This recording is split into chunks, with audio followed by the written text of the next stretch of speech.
Hi everyone, I'm Shani Dharmish from Learnwise. ലേൺവൈസിനെ കുറിച്ച് അറിയേണ്ടതെല്ലാം എന്ന് പറയുന്ന വീഡിയോ സീരീസിലെ പുതിയൊരു അധ്യായത്തിലാണ് ഇന്ന് നമ്മൾ എത്തി നിൽക്കുന്നത്. നമുക്ക് എല്ലാവർക്കും അറിയാം, ചരിത്രത്തിലെ വലിയ വലിയ നേട്ടങ്ങളും മുന്നേറ്റങ്ങളും ഒക്കെ പരിശോധിക്കുന്ന സമയത്ത് അതിലെല്ലാം തന്നെ ഒരുപാട് കാലങ്ങളായിട്ടുള്ള കൺസിസ്റ്റന്റ് ആയിട്ടുള്ള ഒരു ഹാർഡ് വർക്ക് കാണാൻ സാധിക്കും. ഈ ഒരു കാര്യത്തെ മുൻനിർത്തിക്കൊണ്ട് ജെയിംസ് ക്ലിയർ എന്ന് പറയുന്ന ഓഥർ അറ്റോമിക്സ് ഹാബിറ്റ്സ് എന്ന് പറയുന്ന തന്റെ പുസ്തകത്തിൽ ഒരു ഐഡിയോളജിയെ കുറിച്ച് പറയുന്നുണ്ട്. അതാണ് കോമ്പൗണ്ട് എഫക്ട്. എന്താണ് ഈ compound effect? Small and consistent changes in our habit which lead to significant and lasting improvements over time എന്നുള്ളതാണ്. വളരെ സിമ്പിൾ ആയിട്ട് പറഞ്ഞു കഴിഞ്ഞാൽ കുഞ്ഞു കുഞ്ഞു കാര്യങ്ങൾ നമ്മൾ വിട്ടുപോകാതെ കൺസിസ്റ്റന്റ് ആയിട്ട് ദിവസേന ചെയ്തുകൊണ്ടിരിക്കുകയാണെങ്കിൽ അത് നമ്മുടെ ഹാബിറ്റായി മാറും. ഒരുപാട് കാലത്തേക്കുള്ള അതിൽ നിന്നുള്ള ഒരു മാറ്റം നമ്മൾ പരിശോധിക്കുന്ന സമയത്ത് ഈ ഒരു ഹാബിറ്റ് കൊണ്ട് വലിയ രീതിയിലുള്ള ഇംപ്രൂവ്മെന്റ്സ് നമ്മളിൽ വന്നു ചേർന്നിട്ടുണ്ടാവും എന്നാണ് അദ്ദേഹം പറഞ്ഞു വെക്കുന്നത്. ഈ ഒരു രീതിയിൽ തന്നെ നമ്മൾ നമ്മുടെ ഒരു ഡിഗ്രി അല്ലെങ്കിൽ ഒരു PG കോഴ്സിലേക്കൊക്കെ ജോയിൻ ചെയ്യുന്ന സമയത്ത് നമ്മുടെ അക്കാദമിക്സിൽ, കരിയറിൽ, അതുപോലെ ജീവിതത്തിലൊക്കെ ഒരുപാട് മാറ്റങ്ങൾ ഉണ്ടാവണം എന്നൊരു ഉദ്ദേശത്തോടു കൂടിയായിരിക്കുമല്ലോ നമ്മൾ അത്തരത്തിലുള്ള ഒരു ഡിസിഷനിലേക്ക് തന്നെ കടന്നു ചെല്ലുന്നത്. അപ്പൊ എന്താണ്, നമ്മൾ ഓരോ ദിവസം ചെയ്യുന്ന കാര്യങ്ങളും അവിടെ മാറ്റർ ചെയ്യപ്പെടുന്നുണ്ട്.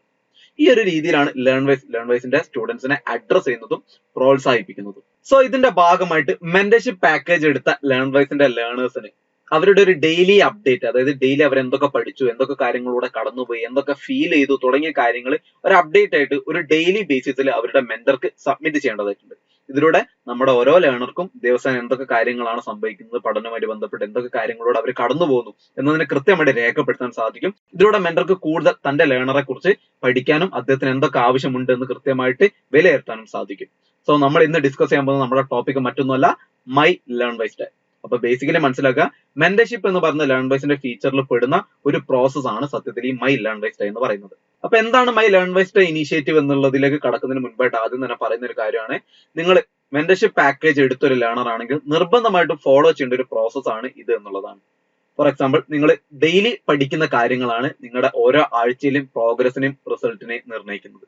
നിങ്ങൾ ഓരോ ആഴ്ചയും പഠിച്ച് മുന്നോട്ട് പോയ കാര്യങ്ങളാണ് നിങ്ങളുടെ ഓരോ മാസത്തെ നിർണ്ണയിക്കുന്നത്. ഓരോ മാസത്തിൽ നിങ്ങൾ എന്തൊക്കെ നേടി, എന്തൊക്കെ പഠിച്ചു എന്നുള്ളത്. ഓരോ മാസത്തിലും നമ്മുടെ പഠനവും പുരോഗമനവുമാണ് ആ ഒരു സെമസ്റ്ററിൽ അല്ലെങ്കിൽ ആ ഒരു ഇയറിൽ നമുക്ക് എന്തൊക്കെ നേട്ടങ്ങൾ കൈവരിക്കാൻ സാധിക്കും അല്ലെങ്കിൽ കൈവരിക്കാൻ സാധിച്ചിട്ടുണ്ട് എന്നുള്ളതിനെ നിർണ്ണയിക്കുന്നത്. ഫോർ എക്സാമ്പിൾ, നമ്മളൊരു സെമസ്റ്റർ വൈസ് എക്സാമിലേക്ക് കടക്കുമ്പോൾ അല്ലെങ്കിൽ ഇയർ വൈസ് എക്സാമിലേക്ക് കടക്കുമ്പോൾ ഇത്തരത്തിലുള്ള ഓരോ ദിവസത്തെയും നമ്മുടെ കോൺട്രിബ്യൂഷൻ വളരെയധികം നമ്മുടെ ഇത്തരത്തിലുള്ള എക്സാംസിലൊക്കെ തന്നെ വലിയ മാർക്കോട് കൂടി വിജയിക്കാനും കൂടുതൽ നോളജ് അക്വയർ ചെയ്യാനും ഒരുപാട് സഹായിക്കുന്നുണ്ട്. അപ്പൊ ഈ കൂട്ടത്തിൽ നിങ്ങൾ മെന്റർഷിപ്പ് പാക്കേജ് എടുത്ത് ലേൺവൈസിൽ ജോയിൻ ചെയ്തതിനു ശേഷം ഓൺ ബോർഡിംഗ്, ഓറിയന്റേഷൻ എന്നുള്ള പ്രോഗ്രാമുകളൊക്കെ കഴിഞ്ഞാൽ നിങ്ങൾ ഡയറക്റ്റ് ആയിട്ട് നിങ്ങളുടെ കോഴ്സ് വർക്കിലേക്ക് എൻ്റർ ചെയ്യും. അപ്പൊ ഈ കോഴ്സ് വർക്കിന് അനുബന്ധമായിട്ട് നിങ്ങളുടെ ഒരു സ്റ്റഡി അപ്ഡേറ്റ്സ് ഡെയിലി അപ്ഡേറ്റ് ചെയ്യുന്ന രീതിയിലാണ് നിങ്ങൾക്ക് അസൈൻ ചെയ്ത മെന്റർ വാട്സ്ആപ്പ് വഴി ഈ ഒരു പെർട്ടിക്കുലർ ടെംപ്ലേറ്റ് നിങ്ങൾക്ക് അയച്ചു തരും. ആ ടെംപ്ലേറ്റിൽ നിങ്ങളുടെ അപ്ഡേറ്റ്സ് ഡെയിലി അപ്ഡേറ്റ് ചെയ്യുക എന്നുള്ളതാണ്. അപ്പൊ ഇനി നമുക്ക് വളരെ ഡീറ്റെയിൽ ആയിട്ട് എന്താണ് മൈ ലേൺവൈസ് ഡേ എന്നതുകൊണ്ടും ആ ടെംപ്ലേറ്റ് എന്താണെന്നും തുടങ്ങിയ കാര്യങ്ങൾ ഡിസ്കസ് ചെയ്യാം. അതിന് മുൻപായിട്ട് ഞാനിവിടെ ഓൺ ബോർഡിംഗ്, ഓറിയന്റേഷൻ എന്നുള്ള രണ്ട് പ്രോഗ്രാമുകളെ കുറിച്ച് പറഞ്ഞു. ലേൺവൈസിന് വളരെ പ്രധാനപ്പെട്ട രണ്ട് ഫീച്ചേഴ്സ് ആണ്. അവയെ കുറിച്ച് ഡീറ്റെയിൽ ആയിട്ട് രണ്ട് വീഡിയോസ് നമ്മൾ ചെയ്തിട്ടുണ്ട്. ഇതേ പ്ലേലിസ്റ്റ് അവൈലബിൾ ആണ്, നിങ്ങൾക്ക് അത് ചെക്ക്ഔട്ട് ചെയ്ത് നോക്കാം. പിന്നെ വീക്ക്ലി കോൾ ഡേ വരുന്നുണ്ട്. അതിൽ എല്ലാ ആഴ്ചയിലും ഏതെങ്കിലും പെർട്ടിക്കുലർ ദിവസമായിരിക്കും ഓരോ ലേണർക്കും വേണ്ടിയിട്ട് ഓരോ മെന്ററിനെ അസൈൻ ചെയ്തിട്ടുണ്ടാവുക. അപ്പൊ അത് തിങ്കളാവാം, വെള്ളിയാവാം, ശനിയാവാം, അങ്ങനെ ഏത് ദിവസമാവാം. ഫോർ എക്സാമ്പിൾ, നിങ്ങൾക്ക് മൺഡേ ആണെന്ന് വിചാരിക്കുക. എല്ലാ ആഴ്ചയിലും മൺഡേയിൽ നിങ്ങളുടെ മെന്റർ നിങ്ങളെ കോൾ ചെയ്യും. അതുവഴി നിങ്ങൾക്ക് ധാരാളം അഡ്വൈസ് തരും. നിങ്ങളുടെ കാര്യങ്ങളും ക്ഷേമങ്ങളും മനസ്സിലാക്കും, നിങ്ങളുടെ പഠന പുരോഗതികൾ മനസ്സിലാക്കും. നിങ്ങൾക്ക് ഷെയർ ചെയ്യാനുള്ള കാര്യങ്ങൾ അദ്ദേഹത്തോടും പറയാം. അപ്പോൾ നിങ്ങളിപ്പോ മൺഡേ ആണെങ്കിൽ അവിടെ വീക്ക്ലി കോൾ ഡേയിൽ മൺഡേ രേഖപ്പെടുത്താം. പിന്നെ താഴേക്ക് വരുമ്പോൾ വീഡിയോ ക്ലാസ്സസ് വാച്ച്ഡ് എന്നുള്ളതാണ്. അപ്പോൾ നമുക്കറിയാം, റെക്കോർഡഡ് ലെക്ചേഴ്സ് നിങ്ങൾ ഏതൊക്കെ ഇന്ന് കണ്ടു, ആ ടോപ്പിക് ഏതാണ്, അപ്പൊ ആ സബ്ജക്ട് ടോപ്പിക് കൃത്യമായിട്ട്, ലെസൺ ഏതാണ്, അതിന്റെ പേര് കൃത്യമായിട്ട് നിങ്ങൾക്ക് അവിടെ കൊടുക്കാം. അതിനുശേഷം SLM റെഫേർഡ് എന്ന് കാണിക്കുന്നുണ്ട്. അതായത് സെൽഫ് ലേണിംഗ് മെറ്റീരിയൽസ്. നമുക്കറിയാം, IGNOU ഒഫീഷ്യലി പ്രൊവൈഡ് ചെയ്യുന്ന ലേണിംഗ് മെറ്റീരിയൽ ആണ് സത്യത്തിൽ SLM. അപ്പൊ നമ്മുടെ ഓരോ ലെസന്റെ കീഴിലും അതിൻ്റെതായ SLMs നമ്മൾ പ്രൊവൈഡ് ചെയ്യാറുണ്ട്. അപ്പൊ ഇന്ന് ഏതൊക്കെ SLM നിങ്ങൾ വായിച്ചു അല്ലെങ്കിൽ പഠിച്ചു എന്നുള്ളത് കൃത്യമായിട്ട് അവിടെ മാർക്ക് ചെയ്യാം അല്ലെങ്കിൽ എഴുതി വെക്കാം. പിന്നെ വാല്യൂ ആഡഡ് നോട്ട്സ് റീഡ്. അപ്പൊ നിങ്ങൾ ഏതൊക്കെ സബ്ജക്റ്റിന്റെ അല്ലെങ്കിൽ ടോപ്പിക്കിന്റെ വാല്യൂ ആഡഡ് നോട്ട്സ് ഫോളോ ചെയ്തു കൃത്യമായിട്ട് അവിടെ ആഡ് ചെയ്യാം. പിന്നെ ടെസ്റ്റ് അറ്റംപ്റ്റഡ് എന്ന് പറയുന്നുണ്ട്. നമുക്കറിയാം, ഒബ്ജക്റ്റീവ് ടെസ്റ്റുകൾ ഓരോ ലെസന്റെ കീഴിൽ ഉണ്ടാകാറുണ്ട്. ഓരോ ലെസൺ കണ്ടു കഴിഞ്ഞതിന് ശേഷം നമുക്ക് ഒബ്ജക്റ്റീവ് ടെസ്റ്റുകൾ അറ്റൻഡ് ചെയ്യാനും അതിൽ നിന്ന് ആ വീഡിയോ നമുക്ക് എന്തൊക്കെ മനസ്സിലായി എന്നുള്ളതിന്റെ ഒരു കൃത്യമുള്ള രൂപരേഖ കിട്ടും. നമ്മുടെ സ്കോറും ലഭിക്കും. അതിന്റെ ഭാഗമായിട്ട് ടെസ്റ്റിന്റെ നെയിം ഏതാണെന്നും അതിൽ എത്ര മാർക്ക് സ്കോർ ചെയ്തെന്നും കൃത്യമായിട്ട് അവിടെ ആഡ് ചെയ്യാം. പിന്നെ വരുന്നത് എക്സാം PD ആണ്.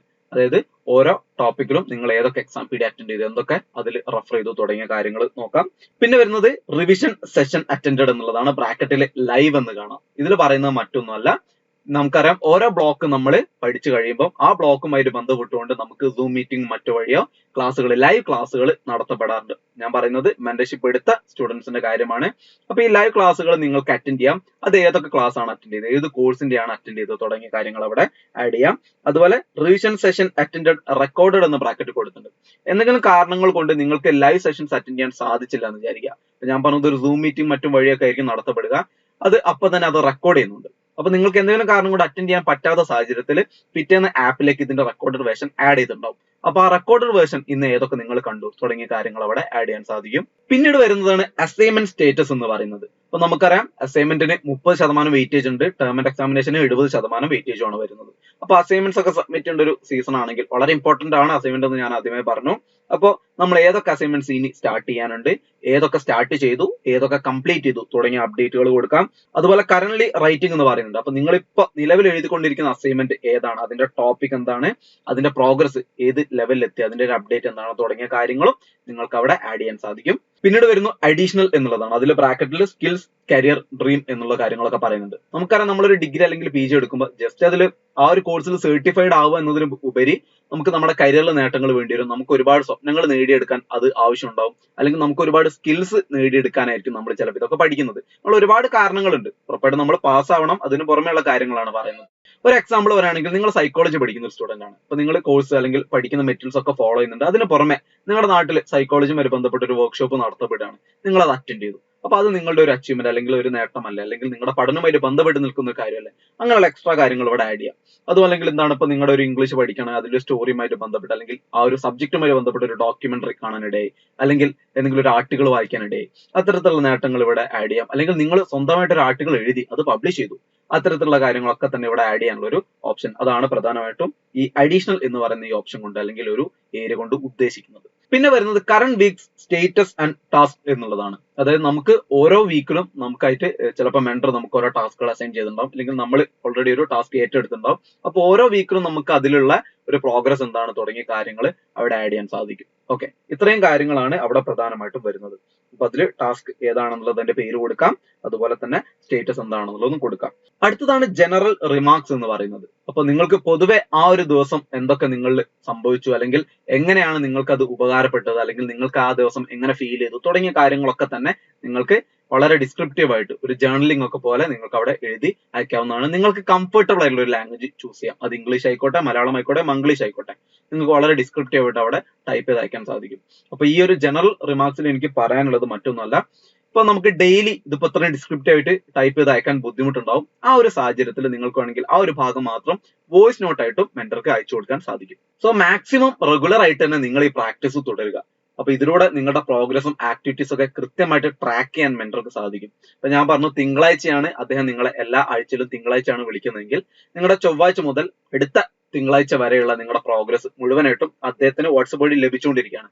അപ്പൊ നിങ്ങളുടെ പുരോഗമനം എത്രത്തോളമാണ്, അല്ലെങ്കിൽ നിങ്ങളുടെ കുറവുകൾ എന്തൊക്കെയാണ് കൃത്യമായിട്ട് അദ്ദേഹത്തിന് ട്രാക്ക് ചെയ്യാൻ അല്ലെങ്കിൽ മനസ്സിലാക്കാനും അതിൽ നിന്ന് കൃത്യമായിട്ട് ഹോംവർക്ക് ചെയ്തിട്ട് നിങ്ങൾക്ക് എന്തൊക്കെ അഡ്വൈസുകളും അഭിപ്രായങ്ങളും തരേണ്ടതായിട്ടുണ്ട്, നിങ്ങൾ എങ്ങനെ ഹെൽപ്പ് ചെയ്യണം തുടങ്ങിയ കാര്യങ്ങളിൽ മെന്റർക്ക് കൃത്യമായിട്ടുള്ള ഒരു ധാരണ ഉണ്ടാവും. ഇനി പറയാനുള്ളത് ഒരു ചെറിയ പ്രശ്നമാണ്. അതായത് നമുക്ക് എന്നും ഈ അപ്ഡേറ്റ്സ് കൃത്യമായിട്ട് റെഗുലർ ആയിട്ട് അയക്കാൻ പറ്റണമെന്നില്ല. അപ്പൊ നമുക്ക് എന്തെങ്കിലും ആരോഗ്യ പ്രശ്നങ്ങളോ മറ്റെന്തെങ്കിലും തിരക്കുകൾക്കിടയിൽ ചില ദിവസങ്ങൾ നമുക്ക് അയക്കാൻ പറ്റിയെന്ന് വരില്ല. അപ്പൊ മാക്സിമം നിങ്ങൾ ഒരു multiple times in a week എന്നുള്ള രീതിയിലെങ്കിലും ഈ അപ്ഡേറ്റ്സ് അയക്കാൻ ശ്രമിക്കുക. അതായത് ഇപ്പോൾ 2-3 ദിവസം നിങ്ങൾക്ക് ഇത് അപ്ഡേറ്റ് അയക്കാൻ പറ്റിയില്ലെങ്കിൽ ഒരു 2-3 ദിവസം അടുപ്പിച്ചുള്ള, അല്ലെങ്കിൽ ആ 3 ദിവസം കൂടി ഉള്ളത് കൃത്യമായിട്ട് ഒരു അപ്ഡേറ്റ് ആയിട്ട് അയച്ചു കൊടുക്കുക. ഇനി വളരെ എക്സ്ട്രീം ആയിട്ടുള്ള ബുദ്ധിമുട്ടുകൾ അല്ലെങ്കിൽ തിരക്കുകൾക്കിടയിൽ വൺസ് ഇൻ എ വീക്ക് ആയിട്ടെങ്കിലും, അതായത് മൈ ലേൺവൈസ് ഡേ എന്നുള്ളതിനെ ഒരു മൈ ലേൺവൈസ് വീക്ക് ആയിട്ടെങ്കിലും പരിഗണിച്ചുകൊണ്ട് ആഴ്ചയിൽ ഒരു തവണയെങ്കിലും നിങ്ങളുടെ അപ്ഡേറ്റ്സ് കൃത്യമായിട്ട് അയച്ചു കൊടുക്കാൻ ശ്രമിക്കുക.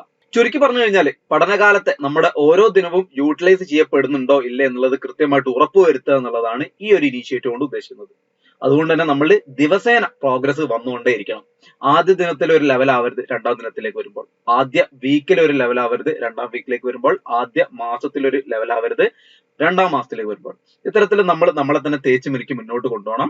കൂടാതെ തന്നെ നമ്മുടെ ഈ ഡിഗ്രി PG പഠനകാലത്തിൽ നമ്മളുടെ സ്കിൽസ് വർദ്ധിപ്പിക്കുന്ന കാര്യത്തിലാണെങ്കിലും, നമ്മുടെ കരിയർ ഡെവലപ്മെന്റ് ബിൽഡ് ചെയ്യുന്ന കാര്യത്തിലും, നമ്മുടെ സ്വപ്നത്തിലേക്ക് കൂടുതൽ അടുക്കുന്ന കാര്യത്തിലൊക്കെ തന്നെ ഇത്തരത്തിലുള്ള കുഞ്ഞു കുഞ്ഞു ഇനീഷ്യേറ്റീവ്സ് പോലും വളരെ വലിയ പങ്ക് വഹിക്കുന്നുണ്ട് എന്നുള്ളതാണ് മറ്റൊരു സത്യം. അപ്പൊ ഇത്രയൊക്കെയാണ് നമ്മൾ പ്രധാനമായിട്ടും പറയാൻ ഉദ്ദേശിച്ചിട്ടുണ്ടായിരുന്നത്.